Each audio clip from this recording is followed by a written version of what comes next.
இன்றைய சமூகத்தின் நிலைமையை கொஞ்சம் எண்ணி பாருங்கள். எங்களுடைய சமூகத்தின் சூழ்நிலையை கொஞ்சம் கண்களுக்கு முன்னால் கொண்டு வந்து பாருங்கள். 2 கேள்விகளை என் சமூகத்திடத்திலே வைக்கின்றேன்.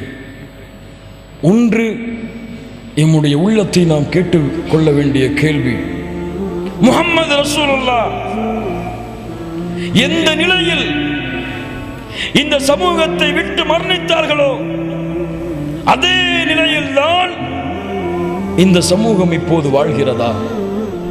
இன்னொரு கேள்வி, முஹம்மது ரசூலுல்லாஹ் இப்போது இருந்தால் இந்த சமூகத்தின் நிலைமையை பார்த்து என்ன சொல்லியிருப்பார்கள்? இங்கு பாருங்க, சமூகத்திடத்தில் அல்லாஹ்வை வணங்கக்கூடிய தன்மை இல்லை முழுமையாக. இல்ல மாஷா அல்லாஹ்.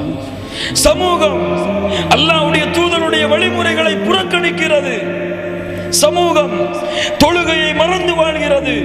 சமூகம் ஜக்காத்தை மறந்து வாழ்கிறது.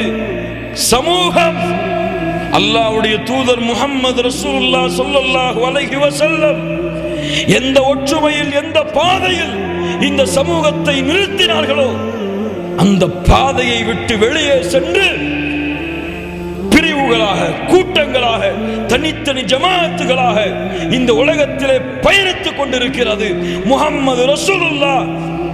இந்த சமூகத்தை பார்த்தால் பிரிவுகளால், வேற்றுமைகளால், பகைமைகளால், வெறுப்புகளால் உள்ளங்களை சுமந்து கொண்டிருக்கக்கூடிய இந்த சமூகத்தை பார்த்தால் நிலைமை என்ன? என்ன பதில் சொல்லும் இந்த சமூகம் முஹம்மது ரசூலுக்கு?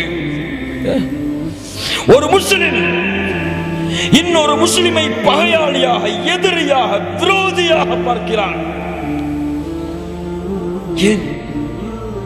வியாபாரத்திலே மோசடி செய்தானா? இல்லை. அவன் சொத்துக்களை சூறையாடினானா? இல்லை. ஏன்? தன் குழுவில், தன் ஜமாஅத்தில், தன் இயக்கத்தில் அவன் இல்லை என்ற காரணத்தால். என்ன நஷ்டம் இது?